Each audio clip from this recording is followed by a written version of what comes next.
क्यों माता काली ने भगवान शिव के ऊपर अपना ही पैर रख दिया? जानबूझ के रख दिया या फिर गलती से रख दिया? तो आइए इसकी असली कहानी बताता हूँ। प्राचीन काल में राक्षस रक्त बीज नाम का एक राक्षस था। उसको एक विशेष वरदान प्राप्त था। जब उसकी रक्त की बूंद गिरती तो उसके जैसा ही एक नया रक्त बीज जन्म ले लेता था। जब नए रक्त बीज का रक्त गिरता तो उसके भी और नए रक्त बीज जन्म ले लेते थे। ऐसे करके करके हजारों नहीं बल्कि सैकड़ों रक्त बीज हो चुके थे। अब उस राक्षस ने पृथ्वी पर इंसानों को ही नहीं बल्कि देवताओं को भी त्रस्त करके रखा था। अब उसे मारना बहुत ही कठिन हो गया था। तभी माँ दुर्गा ने अपने भयंकर क्रोध से एक शक्ति यानी कि माँ काली का जन्म लिया। जैसे ही माँ काली ने युद्ध शुरू किया तो वही हुआ जिसका सभी देवताओं को डर था और सैकड़ों नए रक्त बीज उत्पन्न हो गए। ये देखकर माँ काली का जो क्रोध था उससे 100 गुना ज्यादा बढ़ गया। अब माँ ने जैसे ही उस राक्षस पर त्रिशूल चलाया तो उसका सिर धड़ से अलग हो गया। तुरंत माँ ने अपनी जीभ को बहुत लंबा किया और रक्त बीज के रक्त को गिरने से पहले ही पी लिया। फिर ऐसे ही सभी रक्त बीज का वध करके उनका रक्त पी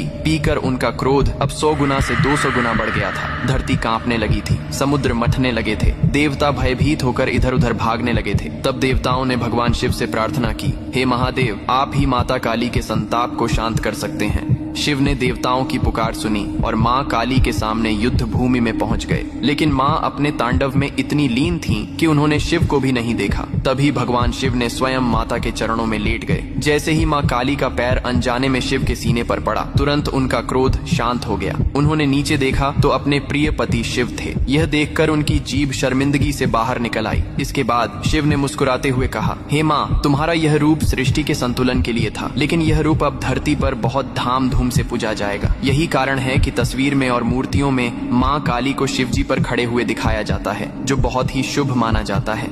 आप अपने घर में माता काली या भगवान शिव की पूजा करने के लिए ये मंदिर खरीद सकते हो, जो कि बहुत सुंदर और अच्छा लगता है। यहाँ टाइप करके आज ही अपने घर मंगाए। अगर इसी तरह पुरानी फैक्ट और नॉलेजेबल वीडियो पाना चाहते हो तो फॉलो जरूर करना। हर हर महादेव, जय श्री राम।